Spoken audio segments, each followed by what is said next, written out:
الحمد لله كفى وسلام على عباده الذين اصطفى أما بعد فقد قال الله تعالى في القرآن المجيد والفرقان الحميد أعوذ بالله من الشيطان الرجيم بسم الله الرحمن الرحيم فسيكفيكهم الله وهو السميع العليم صدق اللہ العظیم۔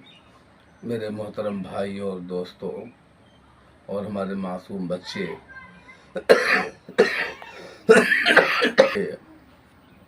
ذی الحجہ چاند کے اعتبار سے آخری مہینہ ہے۔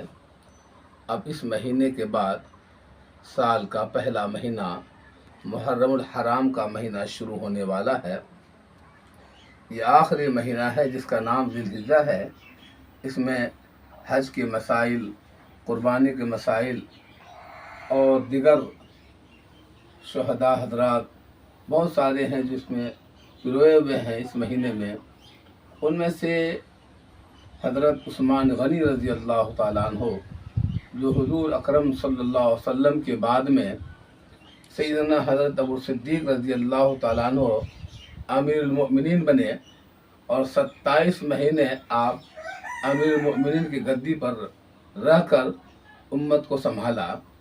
اس کے بعد سیدنا حضرت عمر فاروق رضی اللہ تعالیٰ عنہ امیر المؤمنین بنے اور 10 سال کچھ مہینے کچھ دن آپ نے امت کے اوپر احسان کیا، ان کی خدمت کی اور عدل و انصاف سے زمین کو بھر دیا۔ عدل ہو تو ایسا ہو جو فاروق اعظم نے کیا ہے۔ اور عمر فاروق رضی اللہ تعالیٰ عنہ وہ ہیں جو پرچی لکھ کر دریا نیل میں ڈالے، خشک دریا ابل آئے جوش مار دے، کیا مقام ہے فاروق اعظم کا، جن کے منشے کے مطابق قرآنی آیتیں بہت ساری اتری ہیں۔ تو لہذا جو شخص دریا نیل میں پرچی ڈال کر خشک دریا کو پھر سے دوبارہ جوش مروا دے، یہ مقام کیا ہے؟ جیسے گرو یعنی آقا مدنی صلی اللہ علیہ وسلم کا ہے، وہی حال آپ کا بھی ہے۔ یعنی جیسے استاد ویسے شاگرد ہیں۔ فاروق اعظم کا وہ مقام ہے کہ دریا بھی آپ کی پرچی سے چلنے لگے۔ اس کے بعد حضرت عثمان بن عفان رضی اللہ تعالیٰ عنہ، حضرت عثمان بن عفان جو تھا وہ مروان کا چچازاد بھائی تھا، چچا تھا، اور عثمان غنی رضی اللہ تعالیٰ عنہ اموی خاندان میں سے مانے جاتے ہیں، اور مروان چچازاد بھائی تھا۔ فاروق اعظم کے زمانے میں اور ابو صدیق کے زمانے میں مروان کو مدینے سے ہٹا دیا گیا تھا، مگر عثمان غنی رضی اللہ تعالیٰ عنہ جب خلافت پر آئے تو آپ نے 11 سال 11 مہینے 18 دن آپ نے حکومت کی۔ سن 656 عیسوی میں آپ کی خلافت ختم ہو گئی اور لوگ آپ کے دشمن ہو گئے۔ بلوائیوں نے چاروں طرف سے مکان کو گھیر لیا۔ عثمان غنی رضی اللہ تعالیٰ عنہ وہ ہیں کہ جن کی قربانیاں بھلائی نہیں جا سکتی ہے۔ عثمان غنی رضی اللہ تعالیٰ عنہ کے زمانے میں حضور ابھی موجود ہیں۔ مدینہ میں ایک کنواں تھا، اس کا پانی میٹھا تھا اور مدینہ کے مسلمان پانی کے لیے پریشان تھے اور ترس رہے تھے۔ اتفاق سے رسول پاک صلی اللہ علیہ وسلم اس پر دھیان دیا، یہ کنواں کو اگر خریدا جائے تو بہتر ہوگا۔ لہذا کنواں کسی غیر مومن کا تھا، یہودی کا تھا، اس کنویں کو لینا تھا۔ آپ صلی اللہ علیہ وسلم نے اعلان فرمایا، ہے کوئی مرد مومن جو اس کنواں کو خرید کر کے اسلام میں دے دے، مسلمانوں کے حوالے کر دے اور یہ پانی پی کر کے جو ہے کہ عبادت میں مشغول ہوں۔ تو کسی کی ہمت نہ ہوئی۔ حضرت عثمان غنی رضی اللہ تعالیٰ عنہ وہ کھڑے ہوئے اور کہا، اس کی جو قیمت ہے میں چکانے کے لیے تیار ہوں، یہودی سے بات کی جائے۔ لہذا کنویں والے سے بات کی گئی۔ جو چیز 10 روپے کی تھی انہوں نے عمدن قصدن زیادہ بتایا تاکہ مسلمان خرید نہ سکے، مگر عثمان غنی رضی اللہ تعالیٰ عنہ وہ ہیں دلیر، وہ ہیں اسلام کے دل دادا، وہ ہیں اسلام کے عاشق، جنہوں نے اپنے پیسے سے، اپنے گھر سے، اپنے جیب سے لگا کر کے کنویں کو خریدا اور کنویں کو پھر بیت المال میں شامل کیا تاکہ عامۃ المسلمین اسے سیراب ہو سکے۔ یہ عثمان غنی، اور مسجد نبی چھوٹی تھی، بغل میں یہودی کی زمین تھی اور مسجد کو لمبی کرنی تھی، بڑھانی تھی۔ اس وقت بھی اللہ کے نبی صلی اللہ علیہ وسلم نے اعلان فرمایا تھا کہ عثمان غنی رضی اللہ تعالیٰ عنہ وہاں اٹھ کر کے اس زمین کو خریدنے کے لیے تیار ہوئے اور موٹی رقم دے کر کے یہودی کی زمین خرید کر کے مسجد نبی میں شامل کرنے کا شرف حاصل کیا، اور پھر مسجد نبی کو بڑھا دی گئی۔ آج اسی زمین پر مسجد نبی کی عمارت ہے۔ عثمان غنی کی خدمات تو بہت ہیں۔ جنگ تبوک کے موقع پر سن 631 عیسوی میں جنگ تبوک کے موقع پر عثمان غنی رضی اللہ تعالیٰ عنہ کی قربانی کیا ہے؟ حضرت ابو صدیق رضی اللہ تعالیٰ عنہ نے اپنے گھر کا سارا سامان لا کر کے دے دیا تھا۔ فاروق اعظم رضی اللہ تعالیٰ عنہ نے اپنے گھر میں سے آدھے دولت کو لا کر کے رکھا تھا، اور صحابہ کرام نے بھی چندہ لا کے دیا تھا، کیونکہ رسول پاک صلی اللہ علیہ وسلم نے اعلان فرمایا تھا کہ جنگ تبوک دور کا سفر ہے اور ضروریات بہت ہے، سواری بھی چاہیے اور دیگر بھی چیز خریدنی چاہیے، لہذا پیسے کی ضرورت ہے، درکار ہے۔ سب لوگوں نے لا کے چندہ دیا اور فاروق اعظم نے آدھا لایا، اور فاروق اعظم نے یہ بھی سوچا کہ آج میں اس صدیق سے بڑھ جاؤں گا، مگر جب پوچھا گیا کہ فاروق اعظم تم کیا لائے ہو، کہا کہ میں آدھا لے آیا ہوں اور آدھا گھر چھوڑ آیا ہوں۔ حضرت صدیق اکبر سے پوچھا اللہ کے نبی نے کہ تو آپ نے کیا لایا؟ انہوں نے کہا کہ میں سارا اٹھا کے لے کے آیا ہوں۔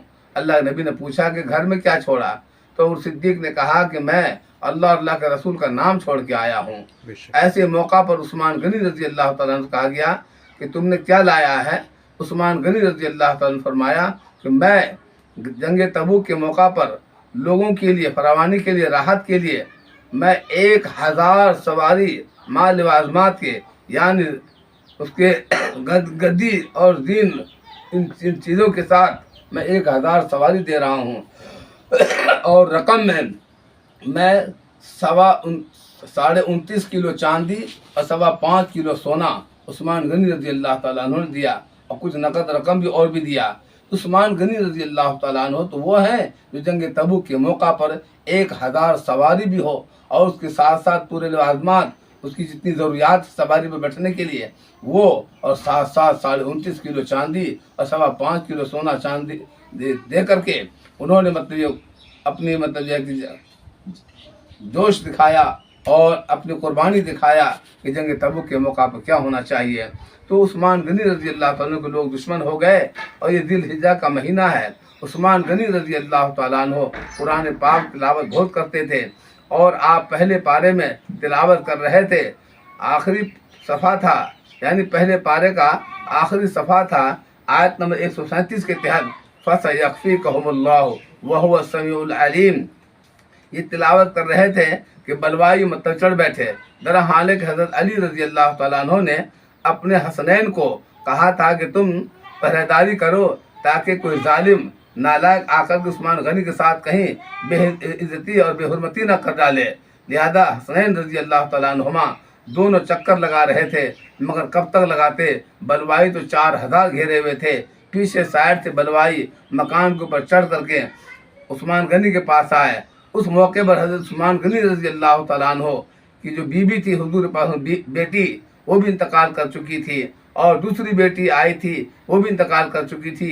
تیسری بیوی نائلہ خاتون جو تھی وہ موجود تھی۔ جب دشمنوں نے آپ پر تلوار رکھا تو نائلہ نے تلوار چھیننا چاہا، چھیننے کی وجہ سے آپ کی انگلیاں کٹ گئی، یعنی نائلہ کی انگلی کٹ گئی، اور پھر کیا کہتے ہیں کہ بلوائیوں نے آپ کے اوپر کہ تلوار چلا دی اور آپ کو ذبح کر دیا، قتل کر دیا، اور خون کے چھینٹے قرآن کے پنوں پر ہے۔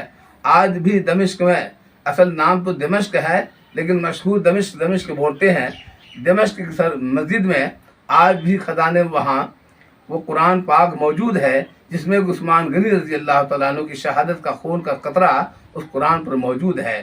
دوستو اور بھائیو، میں یہ کہنا چاہتا ہوں کہ ذی الحجہ کا مہینہ ہے، اس مہینے میں ایک واقعات نہیں، بہت سارے واقعات ہیں صحابہ کے، عثمان غنی کے واقعات ہیں، بہت سارے مرحومین حضرات ہیں۔ ہمارے حضرت مولانا مملوک علی صاحب جو مولانا قاسم نانوتوی رحمۃ اللہ علیہ کے استاد ہیں، وہ بھی اسی مہینہ میں آپ انتقال فرمائے ہیں۔ مولانا قاسم نانوتوی استاد ہیں، مولانا یعقوب نانوتوی کے استاد ہیں، بہت سارے اساتذہ کے استاد میں سے ہیں وہ۔ تو اس مہینے کی بڑی فضیلتیں ہیں۔ اس مہینے میں حج و عمرہ کا مسئلہ آتا ہے۔ اللہ تعالیٰ تمام اہل سربت کو جو ہے کہ توفیق دے کہ حج بیت اللہ میں جائے، اور غربا مساکین کو بھی اللہ تعالیٰ اس نصاب کو پہنچائے جو حج بیت اللہ نصیب عطا فرمائے، عمرہ نصیب عطا فرمائے۔ اور ہم آرزو کرتے ہیں کہ اللہ تعالیٰ ہمیں بھی اس سرزمین پر وہاں پہنچائے اور حرمین شریفین کی زیارت نصیب عطا فرمائے، دربار رسالت میں جا کر کے وہاں سلام پڑھنے کو، بھیجنے کو اور سلام کرنے کو میسر عطا فرمائے۔ اللہ تعالیٰ ہر مسلمان کے نیک تمنائیں پوری عطا فرمائے۔ میں مزید بات کہنے سے قاصر ہوں، وقت ساتھ نہیں دیتا، میں اپنی بات کو ختم کرتا ہوں۔ وآخر الدعوان والحمد للہ رب العالمین۔